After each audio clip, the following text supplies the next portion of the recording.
Sinai School of Medicine. Dr. Petre, good morning. Thanks for joining us. Now, I want to talk about everything we just heard there, because I can imagine somebody hearing that piece and honestly feeling sort of confused. They hear in there that we should still be wearing a mask. That's the guidance. But then hearing in places where there's not a mandate, cases drop. So just weigh in here on this mask debate and why we need to be wearing them even outside if we're safer there.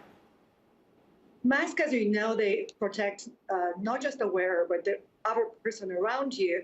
So they act as a filter. So no matter where we are, we should consider the basic common sense principles. Are we 6 feet away from the other people? What is the risk of transmission? Are you alone in your backyard or running or having a hike in the woods? So these are important considerations. But number one, are you in a crowded street? You definitely should wear a mask. Are you in a restaurant where the tables are 6 feet apart?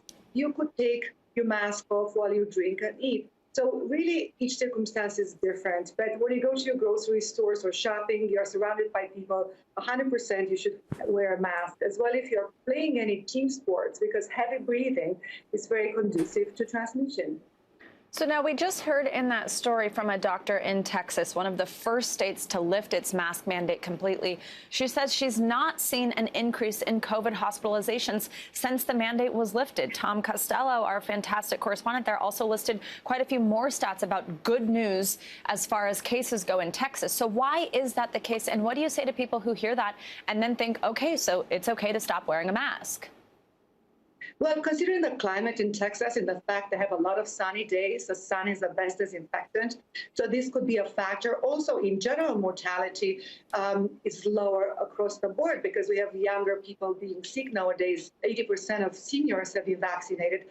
So correlating mortality with mask mandate is not necessarily an accurate marker. You still have to look at the number of cases overall. Dr. Petre, thank you so much for joining us on this heated topic that is a confusing one for a lot of people. 102-year